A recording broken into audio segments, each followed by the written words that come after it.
আজ আমার লাঞ্চ থালিতে আছে এক বাটি সাদা ভাত, একটা কাঁচা লঙ্কা, স্যালাডের মধ্যে আছে শসা, পেঁয়াজ,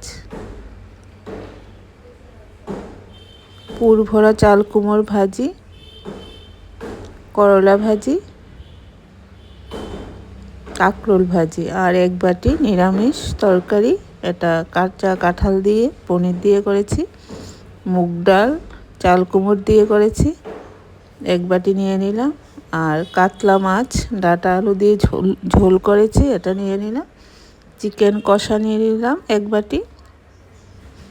আর মিষ্টির মধ্যে আছে ক্ষীরতোয়া, একটা ক্ষীরতোয়া নিয়ে নিলাম।